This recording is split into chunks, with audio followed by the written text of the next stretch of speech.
Welcome,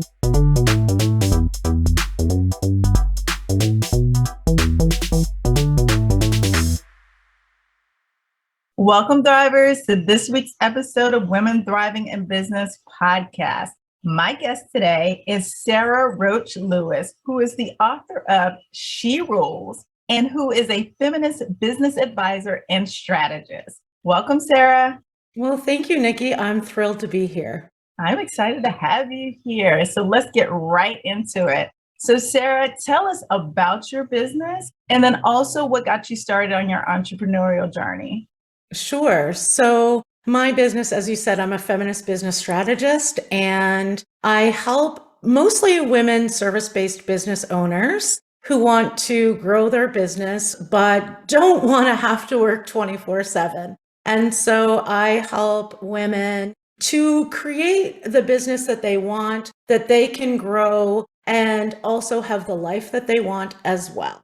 And then the second part that you had asked me about is my path to getting here. So I actually spent most of my career working in the not-for-profit sector, and I worked for a feminist organization for almost a decade. And at one point, I just was really burnt out, but I had this fantastic job and I got paid to be a feminist, and it was really amazing. I got to work with women from literally all walks of life. And I got to work on some of the big problems and challenges that women face in their lives. So it was not an easy choice to move on.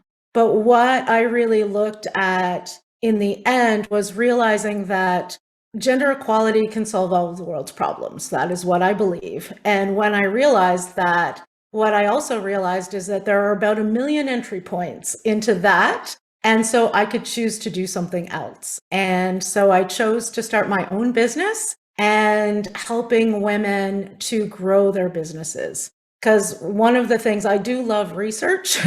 And one of the things that I realized fairly early on is that we often hear that 2% of women businesses hit 7 figures and beyond in annual revenues. What we don't hear as much about is the 86% of women-owned businesses that make less than $100,000 a year. And so that's the really hard stage. And so it is my mission to support more women to hit $1 million a year in their business. And in order to do that, you need to hit that 100,000 and the 200,000 and the 400,000. And so that's really what I do, is I help women do that by focusing on having a solid entrepreneurial plan and some really good self-care. I love that. And those statistics are even more dire if you look at women of color, if you look at Black women, Hispanic women, that the average, based on 2019 data, the average revenue for a Black woman-owned business then was less than $30,000 a year. Wow. So you're talking about that doesn't support a family, right? And so I think the more women who can hit that 6-figure and then that 7-figure mark, the better off we all are. So talk to us a bit about what you mean when you use the term feminist. Like, we hear that term all the time. And so when you're leaning into that and describing yourself that way, what is it that you really mean by that term? That's such a good question. We often throw around words like strategy and feminism without defining them. So for me, feminism, it is a movement and actions that move us toward gender equality. And that is equality for all. And we also want to recognize now that we understand that gender is no longer a binary. So we're really looking at political, social, economic equality for all. And that's my definition of feminism. When I worked for a feminist organization, I consider myself a big tent feminist, and that there's room for all of us here when we're working toward equality for everyone. And I'm assuming when you say big tent, that means men are invited as well, correct? Yes, absolutely. And I ask you about your definition because people make up stories about what feminism is. And I think a lot of times, particularly men, don't feel like they're part of the movement. And as you said, gender equality supports everyone, right? So everyone should be, my own opinion, everyone should be, helping to move toward this ideal of equality for everyone. Absolutely. So, Sarah, as you think about, starting this business, going out on your own, what were some of the challenges that you faced? Well, one of the biggest challenges I faced is that I spent basically my whole career working for a not-for-profit. So the idea about sales and the idea about selling myself was terrifying. And I always said I could write a proposal for $300,000, but I couldn't ask you for $20 for my kid's raffle ticket. So that was one of my big challenges. The other thing, Nikki, I would say that my first year in business, I like to characterize it as a year-long crisis of confidence. And I went from being someone who was sought out for my expertise. I was a leader. I live in a small place, so I was fairly well known. And I joined a coaching certification program out of the US with business leaders from around Canada, the US, and some in Europe. And I was so out of my depth. I didn't know what I was doing. I didn't know the answers to any questions. And so I found that really challenging. And I think that's part of why I feel so strongly about supporting women to get to that next level, because I know how hard that startup phase is and how easy it is to get stuck there. And, when you were talking about, the number of Black women in particular that are making less than $30,000 a year, and that is really impossible to support your family, let alone supporting a business. What's also interesting about those stats is that Black women in the US are growing businesses exponentially greater rates than anybody else. So what I love is that there's all of these opportunities, and I just want to ensure that people don't get stuck in that place of that crisis of confidence and not knowing what to do and not having the money to move their business forward. Yeah, I think sales is always a number one. It's always the number one. I think particularly as women, it's a challenge for us to sell ourselves. Like you said, it's like selling yourself. And you're like, you want to help, you want to support, right? And then you have to figure out like there's an exchange that needs to happen. I think that's, one of my coaches talked about it as an exchange. And so, if you think of it that way, I feel like it feels less daunting because you're providing a service that someone definitely needs. In exchange, they pay you, right? So that's the way things should operate. And it really goes against much of our socialization as women, right? We are socialized to support, we're socialized to put everyone else's needs ahead of our own. And we are really socialized to not value ourselves and to not value our time. So much of the general ideas of business, there's a bit of a hill that we need to summit just to get to that level playing field, unfortunately. Yes. So, what would you say are some of your greatest accomplishments during your time in business? Well, certainly writing my book was a huge accomplishment. I would also say seeing the changes in my clients. I just absolutely love other people's businesses. I love the idea of thinking big and what can happen and seeing the fruits of women's labor and recognizing that it doesn't actually take a lot to make big change when you can kind of have a good plan and get out of your own way. And when we can shed that perfection paralysis and recognize that done is better than perfect. If we just do the thing, then that's when we move forward. So I think that's probably one of my greatest accomplishments and joys is seeing women make those big changes and go from $70,000 a year to $150,000 a year, because that is a game changer. Yeah, definitely. Well, congratulations on the book and congratulations on all the great impact that you're having with your clients. So tell us about the book. So what inspired you to write a book? What helped you make it through the process?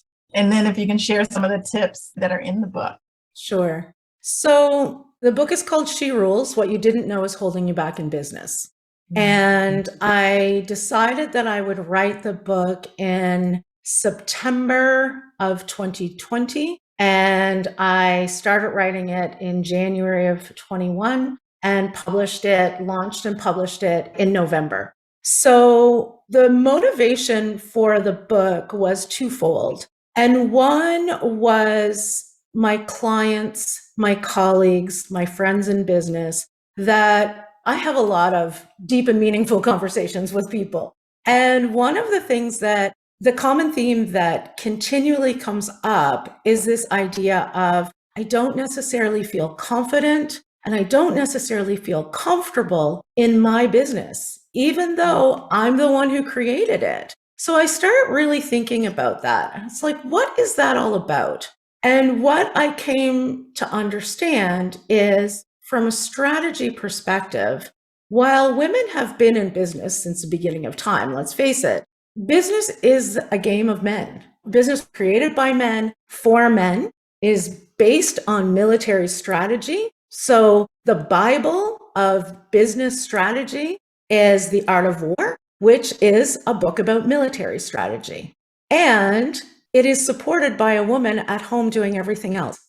So when we think about that, it's no wonder that it doesn't always feel comfortable for women because it wasn't created for us. So my question was, in that kind of world, what do we do? And the answer is we make our own rules. So I created the 6 she rules, and really those rules came in September of 2020 when we were several months into the pandemic, and all around me were people who were really struggling and who were exhausted and ground down. And I looked at myself and thought, okay, so I'm having a similar pandemic experience, and yet I'm feeling not quite that level of despair. And what I realized is it was my ability to create an entrepreneurial plan that has lots of flexibility in it, that is nimble, but gives me a guide, gives me that sense of this is what I'm working toward, as well as a solid focus on my own self-care. So when I realized that those are 2 key pieces of how the rules need to be different for women, then that is what helped me create the book, helped me write the book. I love that. So really it was born out of you looking around and saying, why am I experiencing this a little bit differently than others? And really taking a look at what you were doing in your life that you felt was making a difference. So I really, really love that. A lot of people talk about the process of writing a book. Did you feel like it was easier because you were driven by this kind of passion, this pull? Like, what was the writing process like for you? Well, I will say it was agonizing, except it was delightful, except when it was agonizing. How's that? So for me, again, it's really embodying the rules that I've created for myself. And those rules came because I live with a chronic illness. And when I started my business, about a month after I started my business, I have Meniere's disease, and it causes dizzy spells and an imbalance of the fluid in the inner ear, and it's just generally miserable. And so I live in the country. I was driving home on a country road one day, and I had a really quite terrible dizzy spell and I ended up in the ditch. And so I didn't hurt myself and I didn't hurt my car, but I had a moment of, wow, I'm going to have to do things differently. And it was a moment of surrendering to what my life was. And until that point, I've had this illness for most of my life. And until that point, I hid it. I was ashamed of it. I didn't want people to know because I had all these weird stories about they wouldn't respect me and they wouldn't hire me and they wouldn't hire my organization. I had lots of weird stories. And so I just thought, if I am going to be sick 3 or 4 days out of every week, then on those other 3 or 4 days, I darn well better be at my best. And I was not at my best at that point. I was not taking care of myself. So I started slow and steady. I would wobble around the backyard and go for a 5-minute walk because that's all I could do. I changed my eating habits and I developed a mindfulness practice. Along the way, so that's almost 5 years, I lost a whole bunch of weight. I feel better than I have. Doesn't mean that I don't still have a chronic illness that takes me out at the knees. But what I realized, someone who hated self-care, I thought it was stupid. What I realized is I need to take care of myself, because if I don't take care of myself, I'm not going to be able to look after my business because I am, at that point, my only asset in my business. And so I just had to reframe that to, this is not self-care, this is business care. And if I want to grow this business, then I need to look after myself. I think that's wonderful insight. And what I heard you say is that you actually accepted your illness and kind of really planned around it, really, because you said, if I'm going to be sick 3 days, then these other, 3 to 4 days, I need to be on it. And I think that's an incredibly powerful mind shift. It was. And it's not always easy. And it ebbs and it flows. There's no straight lines in this life. And so I think when you asked, what was that process of writing the book? What I realized in my business is I need to focus on the things that I'm good at. And I need to use all of everything that I can to support me in that. And so the example that I would use is when I wrote the book, I don't like to type. I have had this, ongoing, trouble with my arm and my shoulder. And so if I spend a lot of time typing, I have a sore wrist. So I started writing my book by just writing in my journal, what are the things that I want to talk about? What are the stories that I want to tell? And then I wrote them all down on index cards, and then I spoke them into my phone and had my virtual assistant get them transcribed and tidied up. And that was the done is better than perfect, really, really ugly first draft of this book. I didn't type one word of it. I said it all. And then I was stuck again. So I hired a copywriter or a structural editor to help me kind of put some shape around it.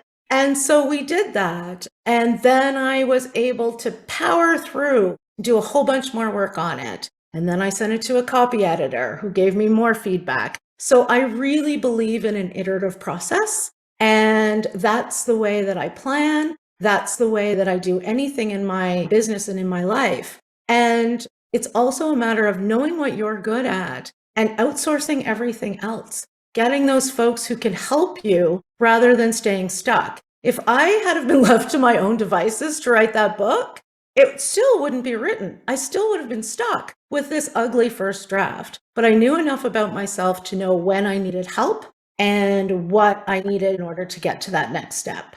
I think that's great. It's that one step at a time. I think as entrepreneurs, and then specifically women, we're like 10 steps ahead, right? And you're trying to figure out how to get there. And sometimes just taking that first step is the thing you got to do. This idea of an ugly draft, right? I think if more people did that, all these books, novels, everything would come out, right? But I think we want to get it perfect on the first try. And you're really sharing with us that, like, that if you're waiting for perfect, it's never going to get done. It's never going to happen. So that is great. I think, you talked about this.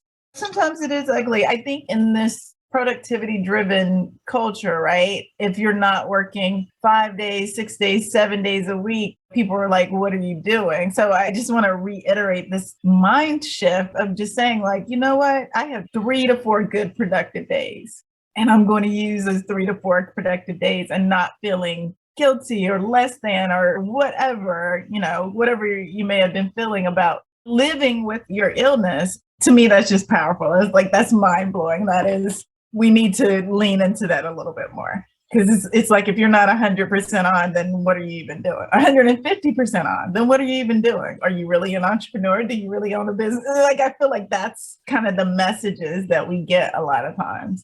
And I think those are those really masculine bro messages that we get.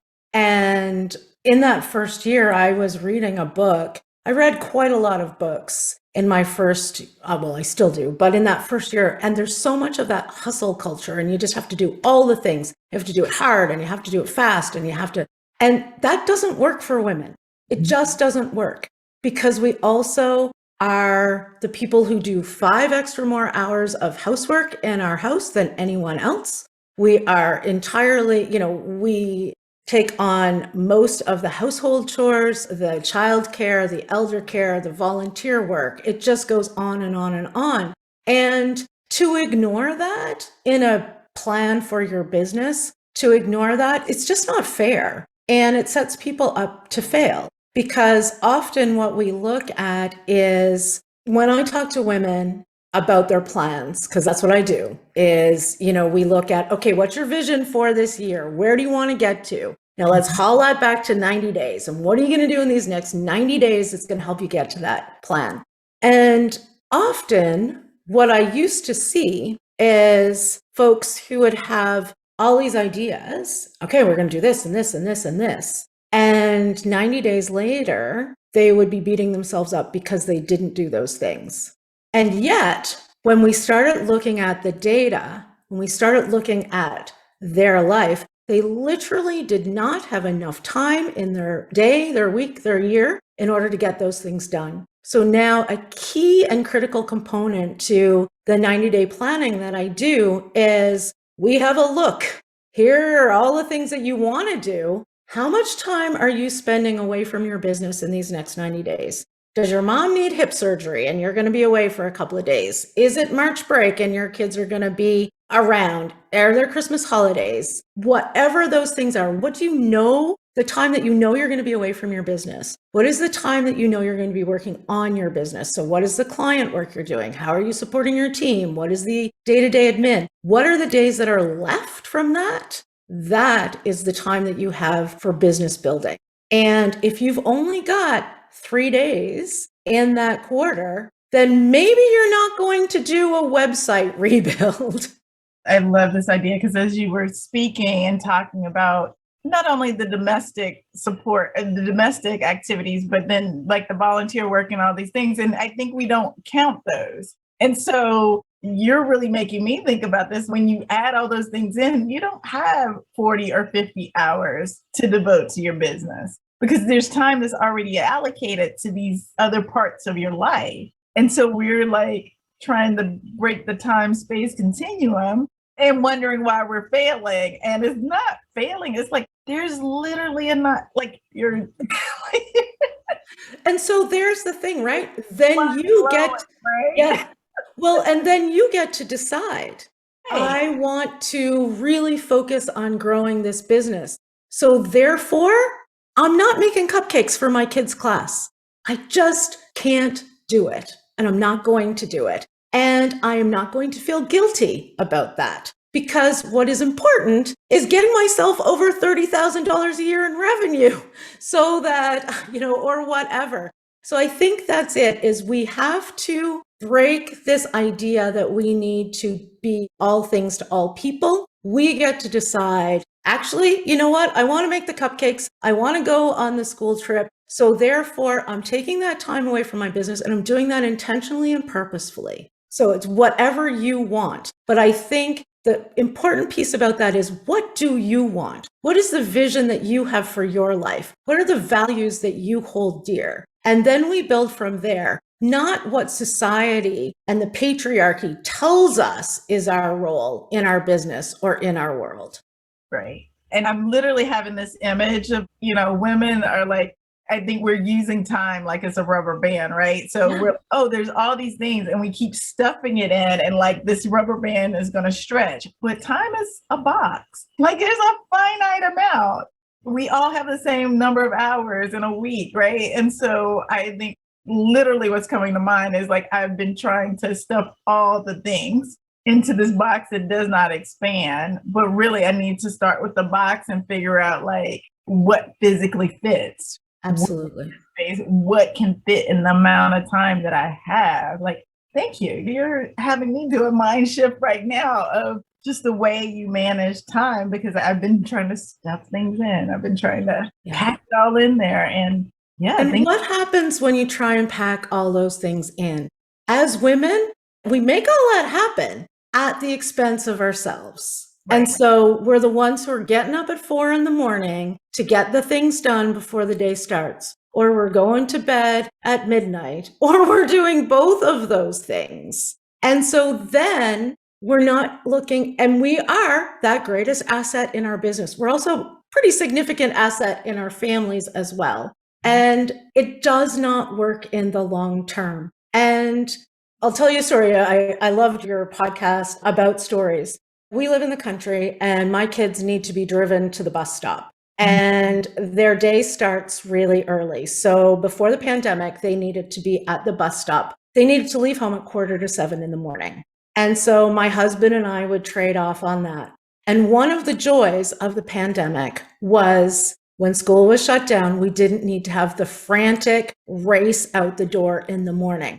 And what I realized in the few times during the pandemic, in that period of time when school was shut down, that I had to race out of, get up and race early in the morning, is that correlated to me not having a great day, like dizziness wise. And so when the kids were going back to school in September that year, I said to my husband, I'm tapping out. I can't do the early mornings anymore. And I have a very supportive husband. So he said, sure, no problem. But of course, we all have short memories. And so, a weekend, who's taking the kids to school tomorrow? Remember, I'm not doing that anymore.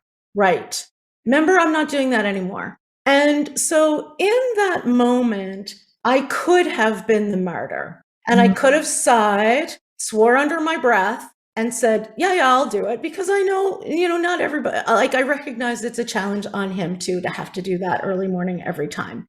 But I didn't do that, because what I know is that when I look after myself and I'm not dizzy, then that is a better world for everyone in my family. So those boundaries that you need to put up, and sometimes you need to reinforce a few times, are incredibly important. And now, I don't even know how long it's been. No one gives it any thought.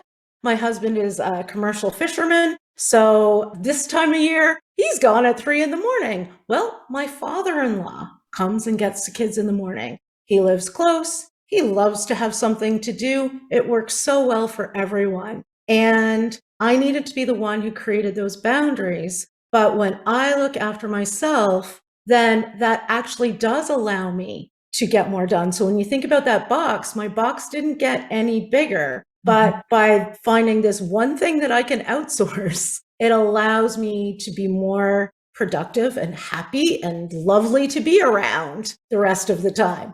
That is a great story, Sarah. And there's so many elements. One is you recognizing the connection to that early morning and then how you felt the rest of the day, and then asking for what you needed. And then, like you said, like holding, I always say boundaries are for ourselves, right? This is what I'm going to do. This is what I'm going to do. And so I think, it's important to note that you held that boundary. And now, like, look at what happened. Like, your father-in-law gets to spend time with the kids, right? So, you never know. I think particularly as women, we're so concerned that people can't do X, Y, Z without us. But you know what? We are surrounded by competent people and they will figure it out. And if they don't do it exactly the same way we do, it's okay. Right.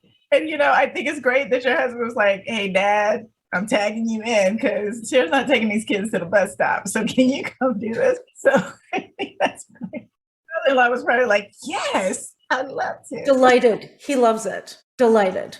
So, I think we have to realize, and this is something I learned in corporate, is like when you don't delegate to your staff or allow them to grow, like you're denying them an opportunity. Exactly. And if you think about it that way, like, why would you not, have someone else do some of these things? Because there's an opportunity waiting for them there. And we really have to recognize that, especially when it comes to things around the home. So Sarah, tell us about the 6 she roles, and then which one is your favorite? Well, the 6 she rules. The first one is align with your vision and values. And so really on that sense that we want to build a business, but we need to have that business growing in a way that is in alignment with who we are. That's what grows great businesses that we love. The second one is play hurt like a pro. And so it's really just what I just talked to you about. How do you ensure that there are those times that, I was thinking about pro athletes, and I was thinking about when you're a pro athlete, sometimes you have to play when you're injured. kind of like us as business owners. Sometimes we have to do the thing, even if we don't feel like it, or if we're having a dizzy day or whatever it is. And what do pro athletes do? They surround themselves with physiotherapists and mindset coaches and massages and ice baths. Why can't we lean into that and hone some of that ourselves? So I talk about how to play hurt like a pro. Then I talk about how to adapt and calibrate, which is be willing to adapt and calibrate, which is all about that idea of being nimble. It's so important to have a plan. And people often say to me, but like a plan will constrain me. No, a plan frees you. And so how do you adapt and calibrate? Attitude is everything is probably the hardest one because, I mean, I don't know, your listeners can't see me, but I wear rose-colored glasses. I believe that I am an optimist at heart, and our attitude is really the only thing that we can control. And so I talk a lot about how do you make sure that you have a positive attitude without being, we don't want to be toxically positive, but how do we have a positive attitude and how important that is? Then I talk about making generous assumptions because that is important both for ourselves and for those around us. And then finally, my last rule is to support other women.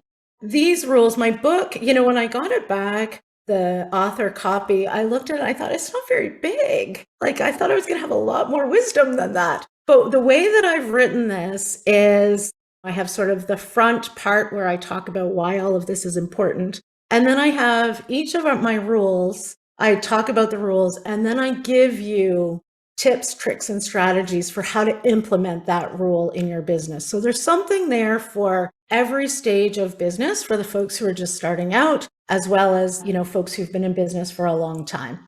And when you ask me what is my favorite, well, I love them all. And support other women is probably my most favorite.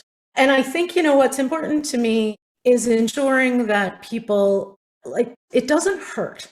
And one of the things that when I was working at the women's organization that I work for, I lived in a beautiful bubble where I was surrounded by, my job was to support other women. I was surrounded by other organizations whose job it was to support other women. And I grew up in a very supportive environment. And I went to a conference one time and someone from the audience stood up and said, well, what do you do when other women don't support you? You couldn't knock me over with a feather. Never occurred to me that that was something that happened. And like, what? Yeah, like, what do you mean other women don't support you? What kind of foolishness is that?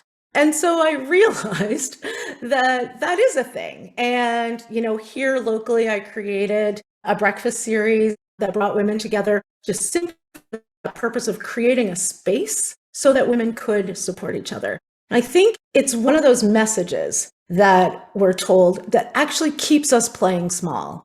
If we're spending all this time complaining about each other, well, look at what she was wearing. And can you believe that she put that on her sales page and blah, blah, blah.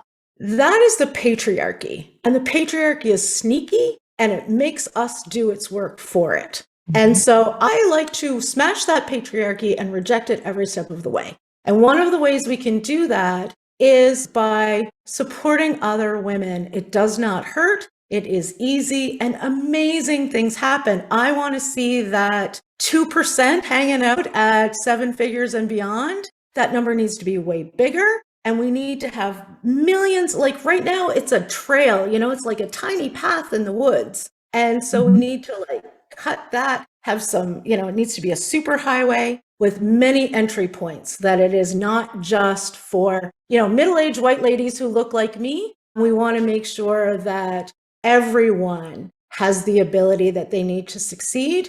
And one of the greatest ways of doing that is supporting each other along the way. I love that. Love it, love it, love it.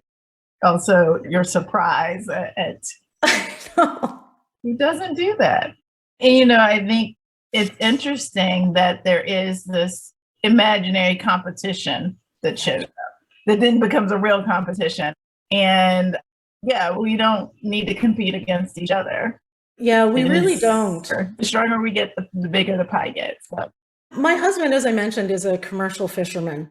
And for many years, he ran a tuna charter business here. And so there are many other tuna charter business owners on Prince Edward Island. And so the whole idea is you come here. And for lots of people, this is a bucket list. They catch these massive bluefin tuna that are somewhere between 4 and 1,000 pounds. And it's like super amazing and exciting. And so these fishermen all compete against each other for clients. Everyone has their own marketing. They all have their own sales. We all have our own website. And so there is that competition to get the customer. And the moment that customer is on the boat, they are fully supportive of each other. It is a great, big, giant body of water. And as much as those fish are big, they're pretty small in comparison to the ocean. And so they talk back and forth all day long because they know that when this boat catches a fish for that client, that is a win for everyone. So I think embracing this idea that we can compete and collaborate at the same time. The pie does grow and there is room for everyone. That's another wonderful story. This whole idea of like, let's make this all a great experience because we all win, right? This is, to use a boat analogy, a rising wave pushes all boats up, right? Or what is it? Rising tide raises all boats. Yep. So that is exactly, I love that. You can compete and collaborate all at the same time. Absolutely. Sara, where can my listeners find you if they want to learn more or buy your book? Well, you can find me at sherules.biz. And if you go to sherules.biz/book, you can download 3 free chapters. They say you should give away 1 free, but I couldn't stop at 1. But you can also see where, if you'd like to order the book, you can find it there. Follow me on Instagram. I'm having fun there these days. I find Instagram fun. So it's S. Roach-Lewis on Instagram. Great. So I have 2 questions I ask every guest on the podcast. So the first one is, what are 1 or 2 songs on your power playlist and why? I went to a music festival in the Dominican Republic in 2019. John Prine was one of my musical heroes, and he passed away. He actually died of COVID. And when I was there, I saw this amazing woman called Ruby Amanfu, and she has a song called Fantastic Like Magic. And the lyrics are, I feel fantastic like magic. And it just makes me happy. I love that song so much. So that would be one. And the other that I love, I am a folk festival girl at heart. And there's a musician here called Stan Rogers. And there's a music festival close to where I live called the Stan Rogers Music Festival, or Folk Festival. And every year they end by playing Mary Ellen Carter, which is one of his songs. And it's a story of a boat that sank.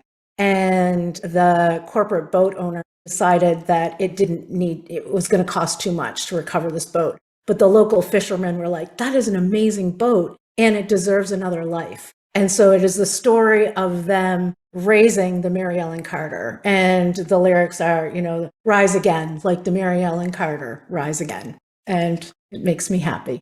I will definitely check out and add to my playlist.